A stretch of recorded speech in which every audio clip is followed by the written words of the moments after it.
What happens when a black woman is arrested, not for breaking the law, but for daring to exist with dignity? She didn't raise her voice. She didn't resist. She only asked, "Why am I being stopped?" And yet they humiliated her, handcuffed her, laughed as she was shoved into the back seat. But what didn't they know? Her brother runs the department that investigates them all. This isn't just another traffic stop. This is the moment the system turns on itself. Stay until the end. Because what unfolds next will make you question everything you thought justice looked like. It was supposed to be a quiet drive.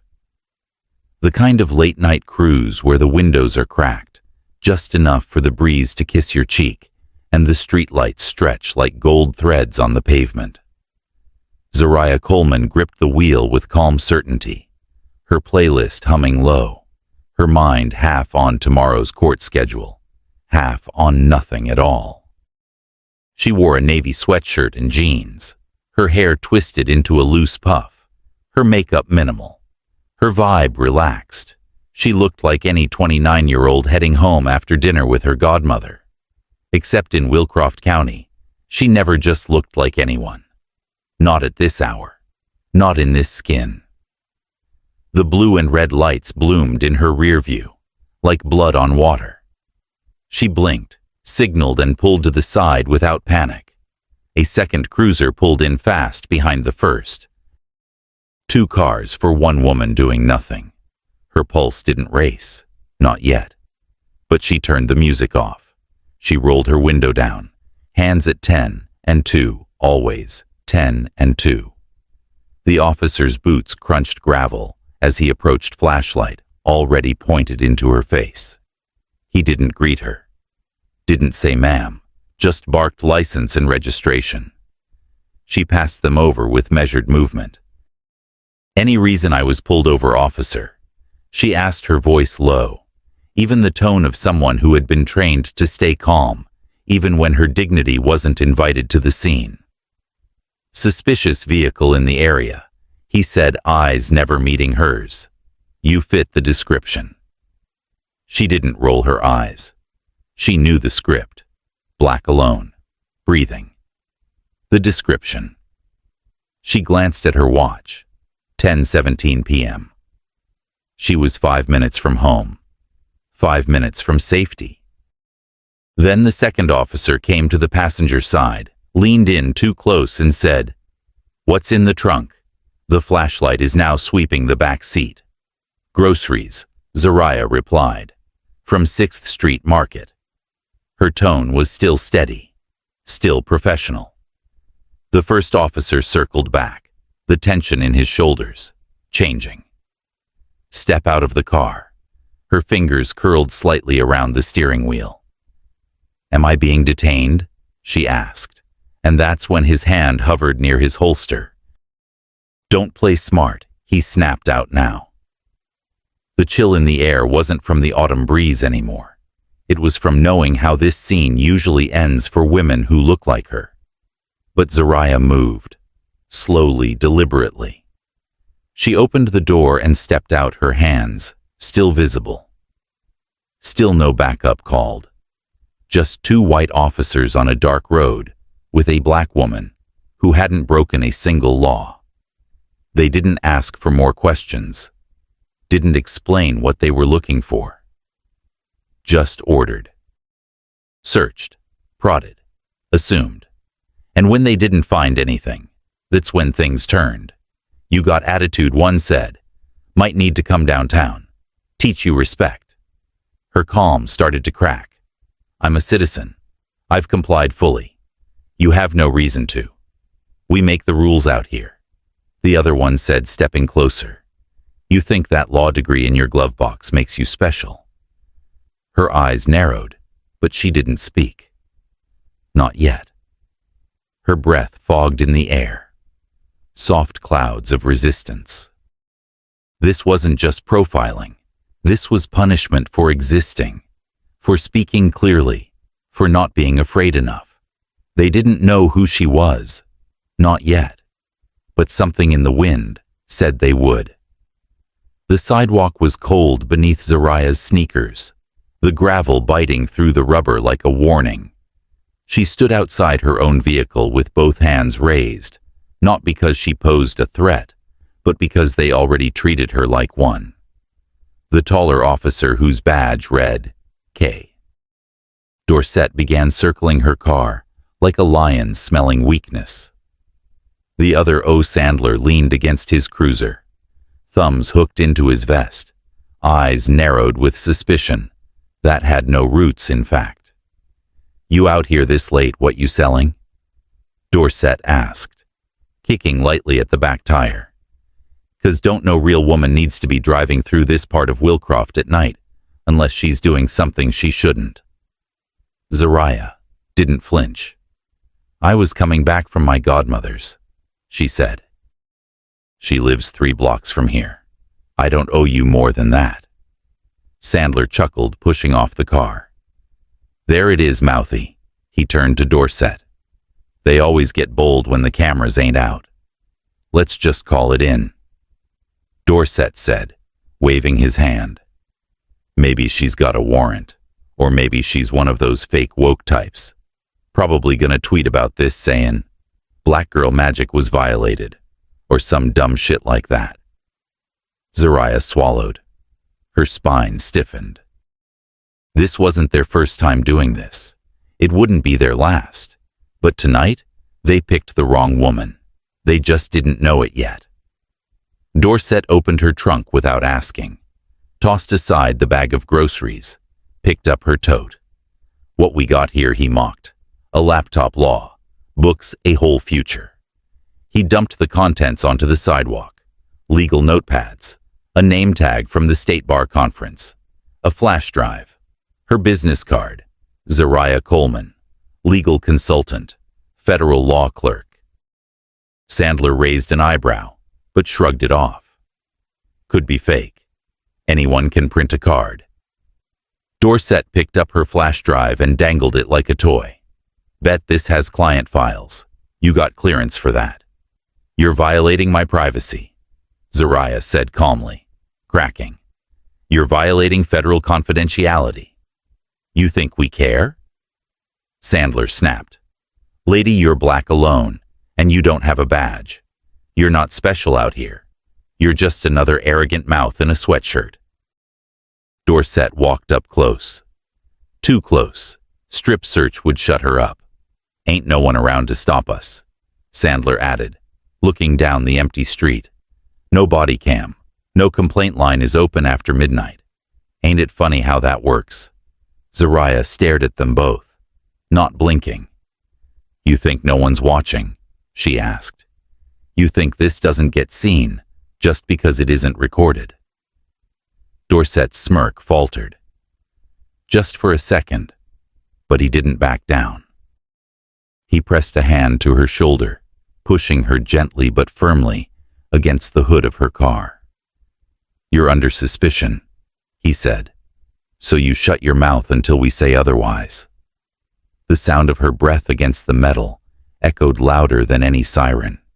Her fingers trembled, but her eyes, they burned, not with fear, but with calculation, with a quiet storm, born fury that hadn't been unleashed.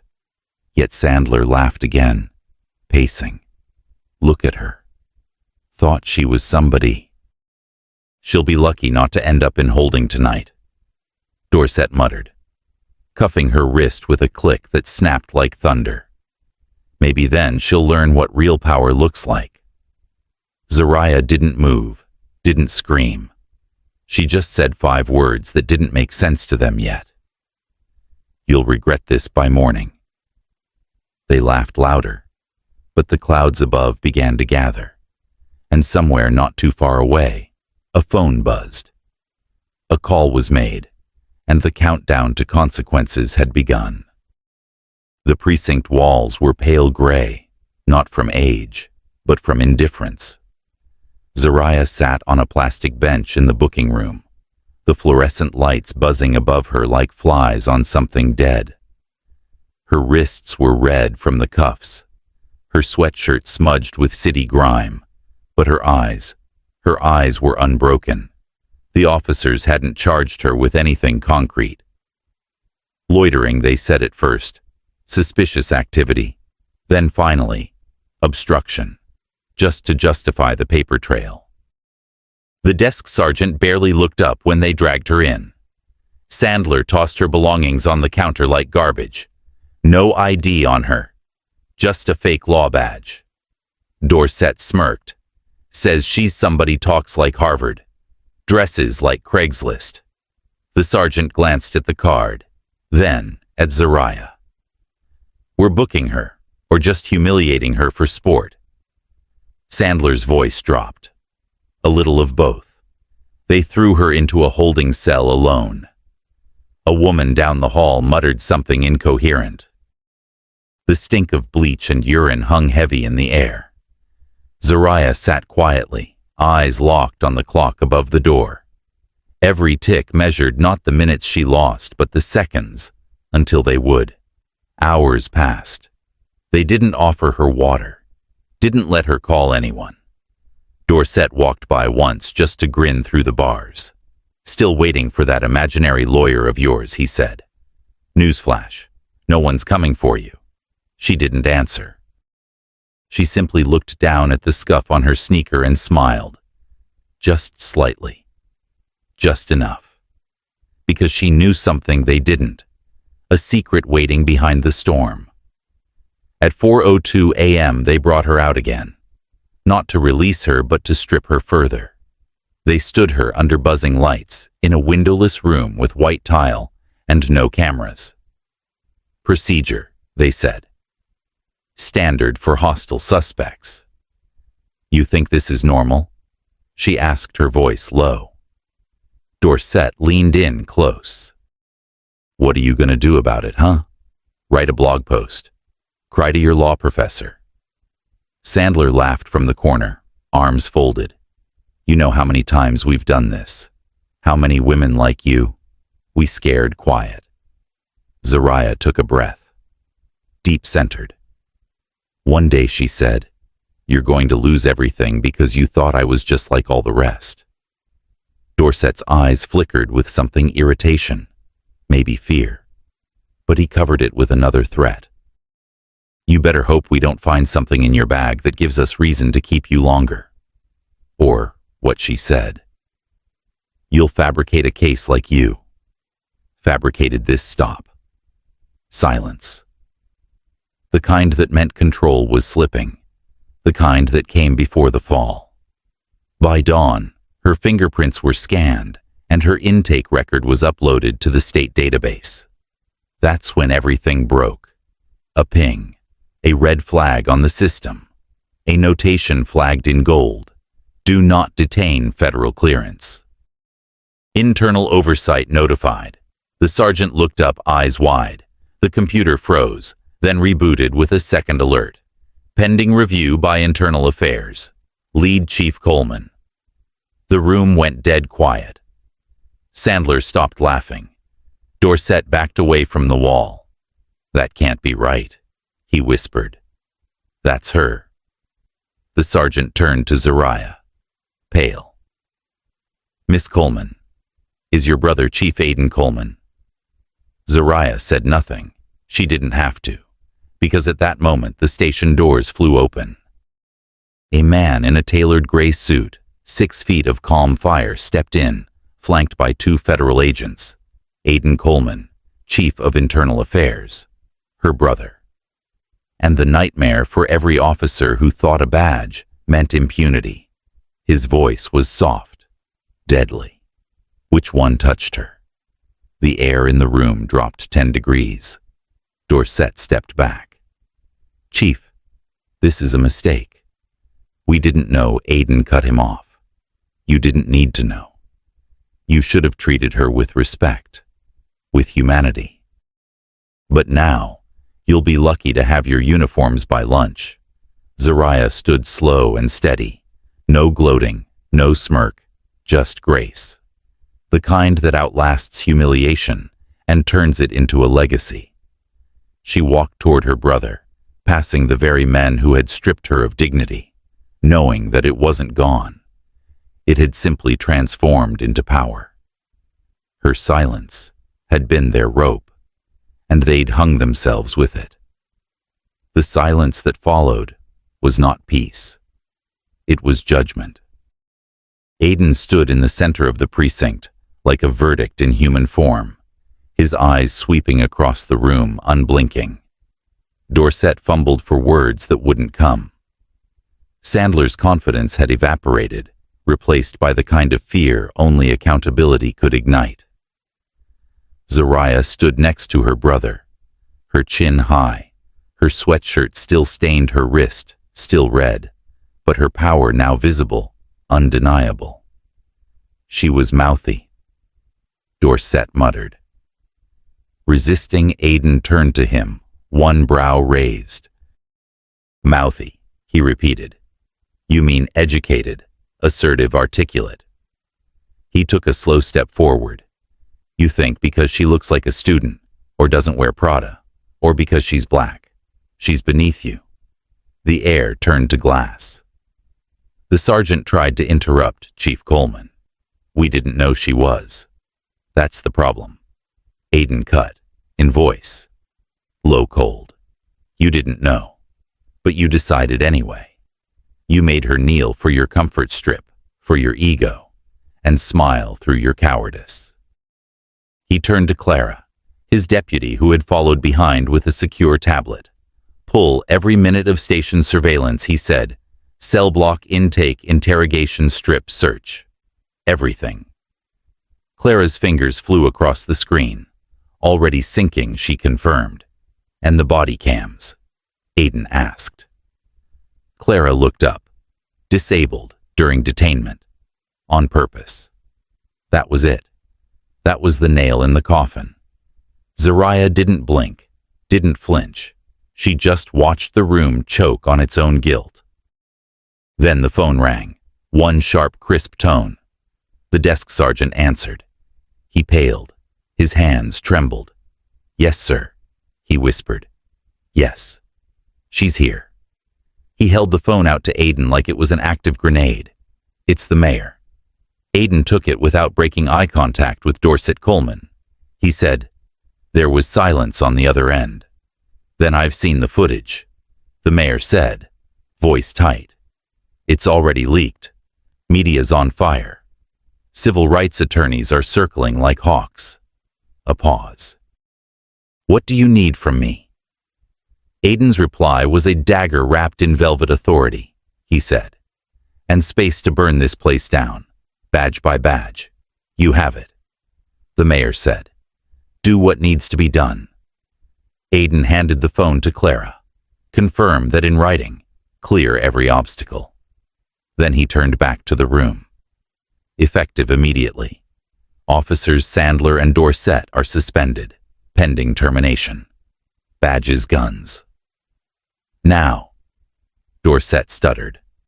Wait, Chief, we now. Aiden repeated. His voice didn't rise. It didn't need to. The weight of justice had arrived, and it wore his face. Dorset's hands shook as he removed his badge. He placed it on the desk like it was still warm from his arrogance. Sandler followed slower, his mouth dry, his swagger gone. Clara stepped forward with evidence folders already organized, complaint numbers filed, civil suits prepared, DOJ notified. Aiden nodded. Good. Then he looked at the room again. You all think you're untouchable? You laugh at citizens. You silence them with paperwork. You corner them in shadows and think the dark will protect you. He turned toward Zariah. But this woman, you didn't just underestimate her. You underestimated what happens when truth has witnesses. The building felt smaller suddenly, like it knew it was about to implode. Zariah finally spoke her voice. Calm. This isn't revenge, she said. This is what accountability looks like, and it's just the beginning. The desk sergeant took a quiet step back. The young rookie by the door looked away. For the first time, someone in uniform wept, because the system didn't just fail. Zariah. It fed off people like her. Until now. Until she became the mirror, and they couldn't look away anymore. The precinct was no longer a place of order. It was a crime scene of its own making. As Zariah and Aiden stood beneath the flickering ceiling lights, news trucks swarmed the streets outside. Helicopter blades cut the sky in half. The air reeked of panic, of sweat, of fear, dressed in blue. By noon, the footage had gone viral. Every frame of Zariah's unlawful detainment, the body cam audio of Dorset calling her another one of them, the clip of Sandler laughing about putting her in her place. It was everywhere. National news anchors debated policy. Hashtags flooded timelines. Protesters began gathering within hours. Students' mothers, clergy lawyers, veterans. Everyone who had ever been silenced, profiled, or bruised by a broken badge. They held signs that read, "Zariah is all of us police, the police." She stood so we didn't have to kneel. Inside the building, the ripple became a collapse. Clara handed Aiden a fresh stack of papers. 4 more internal complaints just came in. She said, old cases. Officers are retaliating against whistleblowers. Ignored for years. Aiden didn't blink. Reopen them all. Downstairs, Sandler sat in a holding cell. Not because he'd been charged yet, but because no other department in the city would accept him. His lawyer wouldn't even take the call. Dorset was crying in the locker room, begging to speak with the union, his hands shaking as if he'd just now realized his gun didn't make him invincible. A young black rookie named Marcus stood outside that locker watching the wreckage. He turned to Zariah, his voice quiet. "I saw what they did. I didn't speak up. I thought I'd lose everything." Zariah met his eyes not with anger, but with truth. "If silence protects you," she said, "then you've already lost everything that matters." Marcus nodded. It hit like scripture. That afternoon, the mayor held a press conference. He stood flanked by legal counsel activists and one person who didn't need a title. Zariah. She wore the same hoodie, same jeans. Her hair was pulled back into a proud, neat bun. "This incident is not isolated," the mayor admitted. "This is not about bad apples. It is about a poisoned orchard, one that must be uprooted." He paused. "Starting with this department." Behind the scenes, the dominoes kept falling. The state attorney general announced a formal investigation. The DOJ launched a pattern and practice probe. Community review boards were activated. Aiden's own office swore in its first civilian oversight committee. Zariah's name lit up every corner of the country, not as a victim, but as a symbol of quiet dignity, of relentless courage. In Chicago, a woman who'd once been illegally searched while pregnant filed a lawsuit she'd abandoned. Because of Zariah, she said, "I believe I'll be heard this time." In Atlanta, a retired officer reopened her blog about racial profiling. "I quit the force," she wrote, "but I never stopped grieving. What I saw today, I grieve less." In Oakland, Zariah's alma mater created a full scholarship in her name for students pursuing civil rights law. They called it the Zariah Grant, for those who refused to be erased. The world didn't just watch it moved, and for the first time in a long time, a badge couldn't stop that. Back at the station, Aiden walked into the now half-empty briefing room. He looked around at the remaining officers, their backs straighter, their eyes no longer cocky, but conscious. "If you're still here," he said, "you have 2 choices. Become part of the rebuild, or get out before your name is next." No one dared breathe. "What happened to my sister was inexcusable," he continued. "But what happens next that will define us forever?" Zariah stood beside him, not in his shadow, but in her own light. The news cycle eventually slowed, but Zariah's story refused to fade. It lingered in every reform bill debated, every training program revised, every new recruit briefed with a warning. Never forget what happened to her. But more than policy, it was people who changed. Students studied her testimony in law school ethics courses. Protest murals bore her face alongside giants. A poet in Baltimore published a piece titled, "She Never Raised Her Voice," that went viral again, not because it was loud, but because it whispered everything they'd ignored. In communities across America, where sirens once meant fear, people demanded and slowly saw transparency instead of threats. Body cams that actually recorded, oversight that actually punished, and stations that no longer looked like fortresses but open doors. Zariah returned to work quietly, not as a lawyer, but as an advisor to state reform committees. Her expertise wasn't just legal anymore, it was lived. The robe she never wore now carried more moral authority than most seated on the bench. And in precincts once run by fear, she helped write a new charter, a code of conduct built not on dominance, but on decency. She didn't name it after herself. She named it the Quiet Standard, a reflection of her choice not to scream when shamed, but to rise with silence that struck harder than rage ever could. 1 year later, the city unveiled a bronze statue in front of the courthouse. It wasn't grand. It didn't show Zariah holding a flag or giving a speech. It simply captured her hands clasped, standing firm, head held high, in the same clothes she wore the day they called her nobody. The plaque read, "Zariah Freeman." She made justice. Remember its purpose. Aiden stood beside it with his hand on her shoulder, eyes wet with the truth that it had taken too long, but the arc had finally bent. The officers who had mocked her were gone. Their apologies, when they came, were shallow, rehearsed often through lawyers. But the change they triggered by their cruelty was deeper than they ever intended. Entire precincts collapsed and were rebuilt from the floorboards.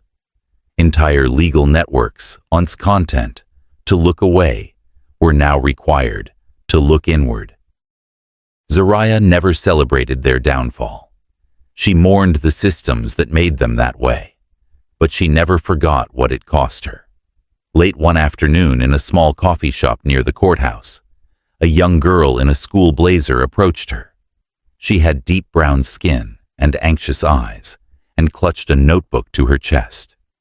"Are you her?" she asked. The one who didn't yell, but changed everything anyway.